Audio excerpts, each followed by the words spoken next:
공생의 기간 동안에 예수님 곁에는 많은 사람들이 그 곁으로 모여들었습니다. 그 중에는 주님의 말씀과 가르침을 받고 또한 예수님의 삶을 보면서 제자가 되고 또한 예수님을 믿고 따랐던 사람들도 있습니다. 반면에 예수님의 말씀을 들었지만 표적만 구하고 자신의 유익을 위해서, 이익을 위해서 때로는 예수님을 이용하려고 했던 사람들도 있었습니다. 같은 이적을 예수님께서 행하였지만 어떤 사람은 예수를 믿게 되었고 또 어떤 사람은 깨닫지 못한 채 예수님을 자기가 원하는, 자기 마음에 들지 않으면 쉽게 버렸던 그런 사람들도 있습니다. 온전히 거듭남으로 나아가지 못하고 예수님 자기 자리에 머물렀던 사람들도 있었죠. 예수님을 보며 살아계신 하나님을 찬양하고 만났던 사람들도 있었고요. 또한 예수님을 대수롭지 않은 평범한 사람 중에 한 사람처럼 여겼던 그런 사람들도 있습니다. 우리가 함께 모여서 예배를 드리지만 어떤 사람은 아멘으로 받아들이고 또한 하나님의 사랑으로 점차 점점 이렇게 되어지는 사람도 있습니다. 그러나 수없이 많은 예배를 드려도 자기 의에 빠져서 자기 자리에 머물러 있는 그런 사람들도 있습니다. 믿음이 없는 사람은 믿음이 그 속에 들어가면 되는데 나는 믿음이 있다고 하는데 그 믿음이 왜곡된 믿음을 가지고 있다면 그것을 바꾸고 변화하기란 참 쉽지 않습니다. 자기를 이롭다고 믿는 사람들, 그리고 자기 의에 갇혀있는 사람들을 향해서 예수님께서 비유를 통해서 말씀을 하셨습니다. 두 사람이 성전에 들어가서 기도를 합니다. 한 사람은요 세리였습니다. 그리고 또 한 사람은 자기들 나름대로 우리는 경건한 사람들이고 하나님을 잘 섬긴다 생각했던, 그리고 그렇게 여겼던 바리새인이었습니다. 같은 자리에 두 사람이 성전에 들어와서 기도했는데 바리새인은요 아마도 이 성전의 제일 앞쪽에 뒤에서 사람들이 볼 수 있는 그런 자리에 서서 기도를 했던 것 같습니다. 그가 하늘을 향하여서 기도를 합니다. 하나님이여, 나는 불의와 간과 누굴 토색한 적도 없고 내가 일주일에 2번씩 금식을 하였고 하나님 앞에 10의 1조를 구별해서 난 하나님께 드렸습니다. 그러면서 한마디 더 하죠. 나는 저기에 있는 저 세리와 저 죄인과 같지 않음을 내가 하나님께 감사합니다. 이렇게 기도를 했고요. 세리는요 이 바리새인과 멀리 떨어져서 그가 가슴을 치면서 하나님 앞에 기도했습니다. 하나님, 나는 죄인입니다. 나를 불쌍히 여겨주시옵소서. 이렇게 기도했습니다. 예수님께서는 그들을 향해서 뭐라고 말씀합니까? 저 의롭게 여기는 바리새인처럼 겉의 모양이 경건한 척하는 사람이 의로운 사람이 아니다. 오히려 저 세리와 같이 가슴을 치며 하나님 앞에 겸손히 구하고 나갔던 저 사람이 온전히 하나님께서 인정해주는 그런 사람이라고 말씀합니다. 그러면서 예수님께서 뭐라고 말씀합니까? 자기를 높이는 자는 낮아지겠고 오히려 자기를 낮추는 자는 높아지리라. 그 이야기 후에 이 말씀을 예수님께서 진행하셨습니다. 이런 이야기가 있습니다. 2004년도에 미국에서 LA에서요 5층짜리 건물이 있었습니다. 건물이 있었는데 그 건물 2층에는 한인교회가 있었고요. 그 건물의 지하 1층에는 술집이 있었습니다. 카사블랑카라는 술집이 있었다는데 어떤 문제가 생겼느냐, 교회는 술집 때문에 예배를 드리고 함께 나아가는 게 뭔가 불편했던 것 같습니다. 술집도 마찬가지겠죠. 교회가 있고 사람들이 들락날락 성경책을 들고 들락날락 하니까 서로 관계가 앙숙이 되었습니다. 그런데요 어느 날 교회에서 작정 기도를 시작했습니다. 술집이 좀 제발 하겠으면 좋겠다. 자기들끼리 모여가지고 작정 기도를 시작했습니다. 열심히 사람들이 모여서 함께 기도를 했는데요. 정확히 325일 만에 그 지하 술집이요 불이 나가지고 그만 문을 닫게 되었습니다. 아멘을 아무도 안 하시네요. 이럴 때 또 기다려야 됩니다. 그런데요 중요한 것은 식당에 있던 그 술집이 불이 나가지고 문을 닫고 망하게 되었는데 이 술집 주인이요 재판을 걸은 겁니다. 소송을 걸었죠. 그래서 그게 법원에 들어가게 됐습니다. 그래서 재판이 열리게 되었는데요. 판사가 술집 주인에게 묻습니다. 교회 성도들이 망하라고 기도했을 때 반드시 그 기도대로 이루어질 것을 당신은 믿었습니까? 이렇게 물었습니다. 그랬더니 이 술집 주인이요, 예, 판사님, 저는 그들이 기도하면 반드시 망할 거라고 저는 믿었습니다. 그리고 그렇게 기도했기 때문에 지금 제 술집이 지금 망한 것 아닙니까? 이렇게 답변을 했습니다.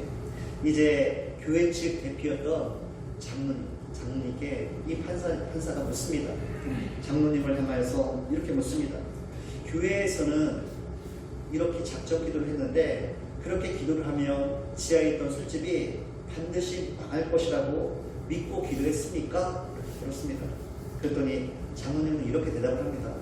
아닙니다. 저희가 모여서 기도는 열심히 했지만 반드시 그 술집이 망할 것이라고는 저희들은 생각을 안 했습니다.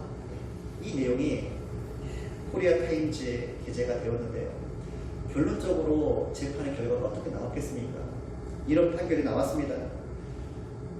술집 주인은 하나님이 교인들의 기도를 들어주셨다는 믿음이 있었고, 교회 장로는 하나님께서 자신들의 기도를 들어주셔서 술집이 망했을 거라는 믿음이 없기 때문에 교회는 술집 주인에게 배상을 하고, 이런 판결이 나왔던 것입니다.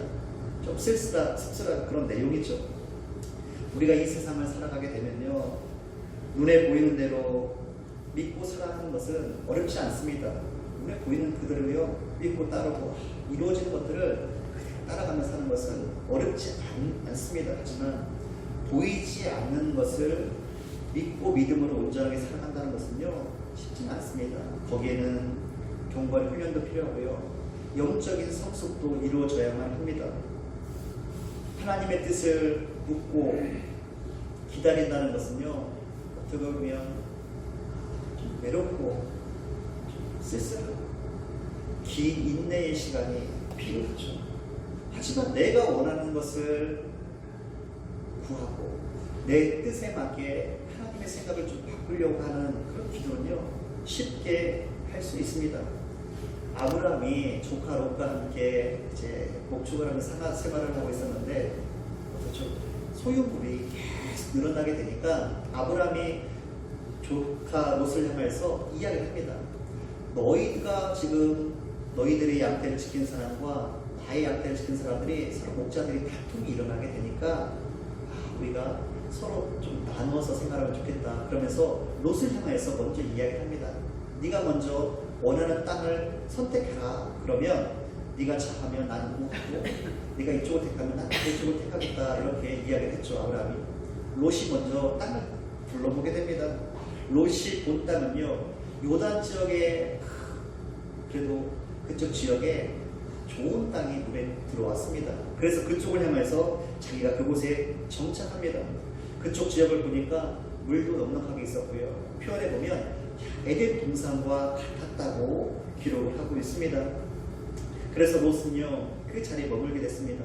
그런데 그 자리가 도시였던 것 같습니다. 도시라는 것은요 처음에는 편하게 생활할 수 있고 화려할 수 있지만 점차 그 도시가 어떤 도시였냐, 생활했던 곳이요 점차 소돔이라는 악의 상징이었던 죄악의 도시였던 소돔까지 이 롯이 움직이게 됐습니다. 처음에는 그냥 좋았던 땅을 눈으로 보고서 결정했는데 나중에는요 소돔 땅까지 그들이 롯이 이르게 되었다는 겁니다. 소돔은요 여호와 앞에 악하며 큰 죄인이었다고 성경은 기록을 하고 있습니다. 마귀는요 우리들을 넘어뜨릴 때 뿔 달린 괴물처럼 딱 나타나서 갑자기 한 방에, 물론 그런 경우도 있지만 거의 대부분은요 어떻습니까? 전혀 표시하지 않게 우리를 조금씩 이런 모습으로요 우리를 유혹하는 것을 볼 수 있게 됩니다. 우리가 있었고 우리가 함께했던 우리의 믿음의 자리에서 점차 하나님을 이제 적게 보고 세상과 이 마귀가 원하는 것을요 크게 보고 그쪽을 따라가기를 점차 우리에게 유혹을 하는 것이 마귀의 유혹인 것이죠. 오늘 엘리야 선지자는요, 지금 참신과 거짓신 앞에 지금 홀로 외로워 서 있는 그런 모습입니다. 그런데 자기가 지금 이 바알의 선지자들과 대결을 앞두고 그 앞에 서 있는데, 이스라엘 백성들도 구경을 왔을 거 아닙니까? 수많은 백성들이 왔는데 이 엘리야 선지자가요, 그 백성들을 향해서 이야기를 하는 것입니다. 너희가 언제까지 머뭇거릴 것이냐? 바알과 하나님 앞에 언제까지 이렇게 이것도 아니고 저것도 아닌 그런, 우리 표현으로 전문적인 용어로 개가란나는 그런 신앙생활을 할 거냐? 이렇게 지금 말하고 있는 것이죠. 당시 상황이 어땠습니까? 하나님의 선지자들은요, 마치 바람 앞에 켜져 있는 이 작은 촛불처럼요, 흔들리고 아주 위태위태한 그런 상황이었습니다. 하나님을 섬겼던 제단들이요, 바알과 아세를 섬기는 제단으로 이제 변해가서요, 수많은 하나님의 선지자들은요, 목숨을 이제 핍박과 환난 가운데 있었죠. 때는 목숨을, 그래서 어떻게 합니까? 숨어있고, 앞부분에 보게 되면 오바데라는 관리가 이 하나님의 선지자들을 50년째 나눠서 이렇게 숨겨놓은 그런 내용이 앞부분에 나오게 됩니다. 그만큼요, 바알과 아세라 선지자들은요, 이 아합과 이세벨을 힘입어서 그들이요, 약간한 권력으로 하나님의 제단을 장악하고 있었던 그런 상황이었습니다. 이런 암울한 때에 엘리야가 그들을 향해서요, 갈멜산에서 대결을 신청하게 되는 것이죠. 갈멜산에 가면 지금 엘리야의 동상이 있습니다. 거기 보면 엘리야가요, 정말 우리가 생각하죠, 장군처럼 손에는 칼을 들고, 칼도 이제 휘어진 칼을 들고 동상에 있어요. 저도 가서 봤습니다. 보면 이렇게 담대하게 딱 서 있고요, 그 아래는 바알의 선지자의 발로 목을 이렇게 딱 밟고 있는 그 장면, 그 동상이 있습니다. 지금 그때에 이 엘리야 선지자가 아합의 모든 선지자와 대결을 하게 됐습니다.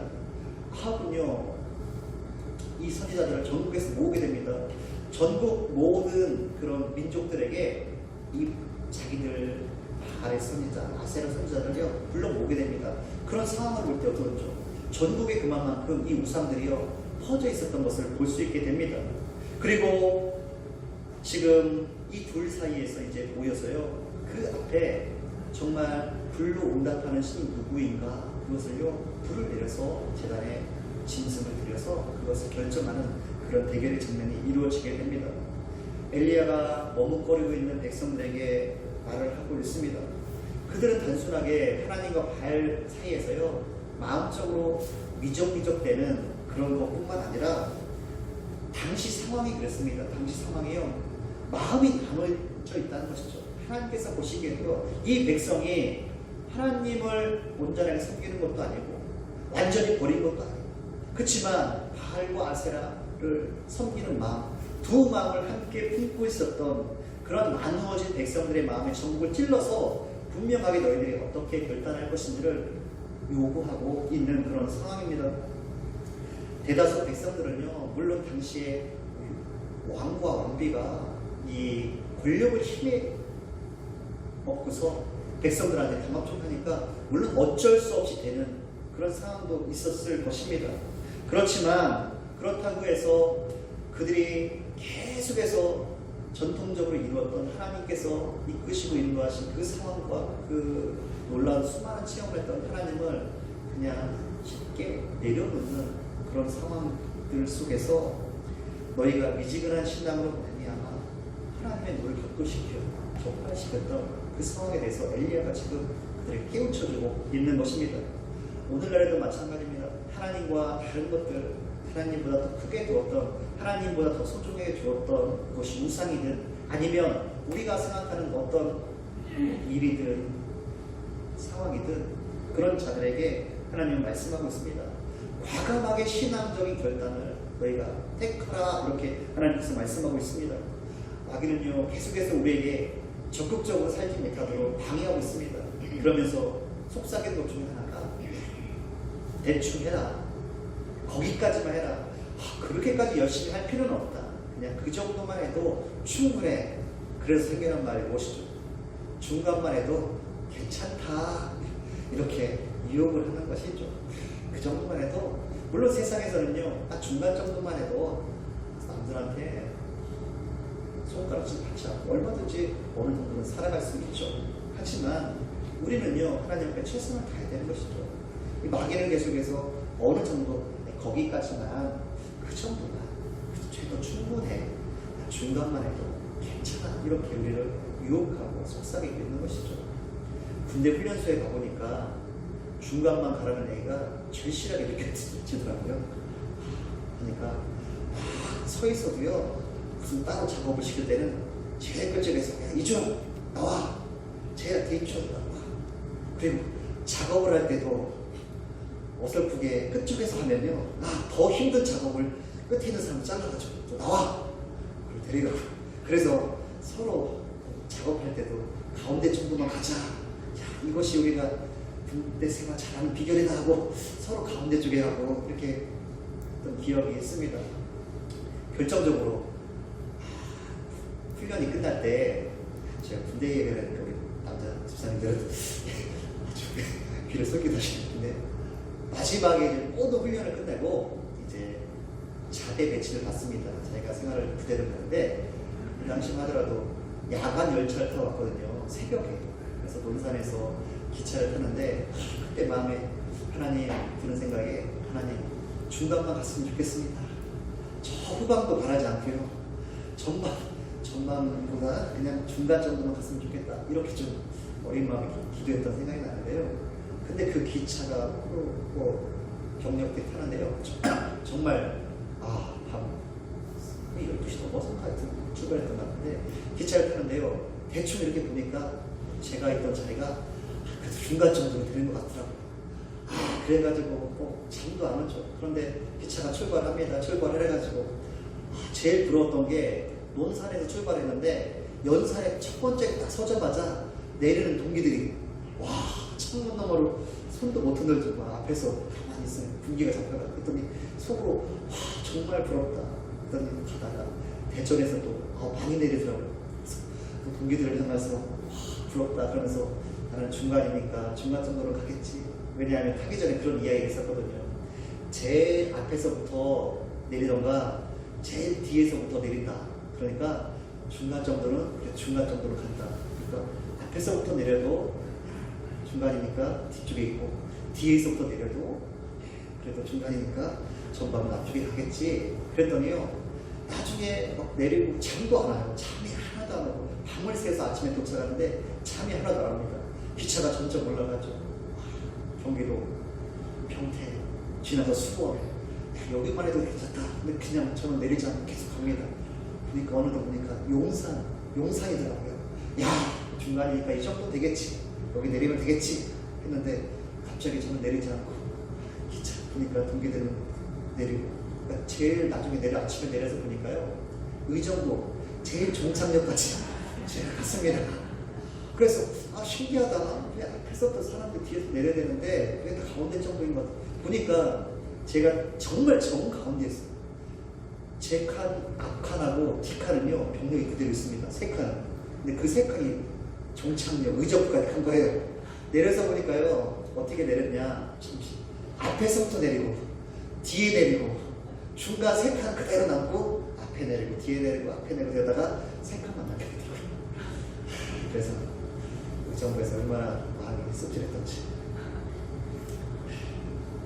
그런데 우리가 하나님 앞에서는요 어떻습니까? 믿음 생활에 있어서는요 중간 정도라는 것은 바람직하지 않습니다. 우리가 하나님 앞에 목표를 두는다는 것은요 늘 우회에 놓아야만 됩니다. 그래야만 우리가 넘어지지 않죠. 성경은 내가 1년에 한 번 읽어야 되겠다 이런 사람들은요 2번 읽어야 되겠다 이렇게 마음을 놓고 목표를 향해서 나가야만 됩니다. 저도 그렇습니다. 적어도 한 달에 한 번 정도는 제가 성경을 읽기 위해서 제가 성경을 많이 보고 있는데 더 읽어야 되겠다 이런 목표를 가져야 되겠죠. 엘리야가 백성들을 향하여 촉구함에도 불구하고 백성들은 어떻습니까? 아무 말도 대답하지 않습니다. 오히려 여호수아가 마지막 죽음을 앞두고 그들에게 유언처럼 이 백성들을 이스라엘 출애굽하면서 가나안 땅에 들이면서 마지막 했던 그 상황과는요 사뭇 다른 그런 상황입니다. 그때 사람들은 어떻게 했죠? 여호수아가 이 백성들을 향해서 뭐랍니까? 너희가 하나님과 가나안 땅에 들어가게 되면 수많은 그런 이방 신들이 있을 건데 너희가 하나님을 택할 것인지 이 이방 신들을 택할 것인지 너는 지금 이 자리에서 너희들이 택하라. 그때 백성들이요 머뭇거리는 거고요. 그 순간 우리는 살아계신 하나님만을 따르겠습니다. 모두가 다 이렇게 이야기를 했습니다. 하나님만이 왜 하나님이시고 하나님만이 참신이라고 이 백성들이 이야기를 했는데 지금 세월이 참 흐른 뒤에 보니까 어떻습니까? 지금 이 사람은요 이 바알과 하나님 앞에 머뭇거리고 손등 발을 못하고 있는 입을 다물고 있는 그런 상황이었던 것이죠. 그들은 아직도 하나님과 바알을 겸하여 섬기려고 하는 그런 어정쩡한 상태에 서 있었던 것입니다. 그렇지만 하나님께서 우리에게 원하시는 것은 무엇이죠? 계시록에 말씀했던 것처럼 너희는 차갑든지 뜨겁든지 하기를 원하고 있다. 이렇게 우리에게 말씀하고 있는 것입니다. 이 엘리야가 이 수많은 바알의 선지자들과 이제 대결을 하게 됩니다. 희생의 번제로서 거기에다가 대결을 하게 되죠. 당시 고대 근동에서는요 불로서 제단에 불을 살아서 드리는 그런 제사는요 볼 수 있는 물론 하나님 앞에서 번제라는 제사가 있었죠. 그런 상황의 모습이었습니다. 바알이 하면 어떤 신이죠? 바알은요 남성적인 그런 신이고요 풍요의 신입니다. 또한 불의 신이고요 모든 것들을 풍요롭게 하는 신이 바로 바알입니다. 그러니까 불의 신이라는 바알을요 불로서 응답하는 것을 대결한다면 당연하게 그것은 뭐 어렵지 않겠죠.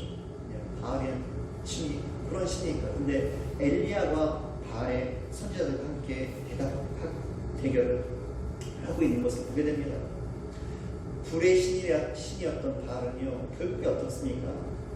응답을 받지 못하죠. 그러니까 엘리야가 그 수많은 선지자들을 향해서 약간 비꼬죠. 야 듣지 못하고 있나 보다. 아니면 다른데 어디 마실 갔나 보다. 너희들이 신의 더 크게 불러봐라. 그러니까 이 바알의 선지자들이 피를 흘리면서 몸을 늙으면서 더 간절히 부르짖어도요 전혀 응답하지 않는 바알의 모습을 보게 됩니다. 그렇지만 하나님께서 어떻게 합니까?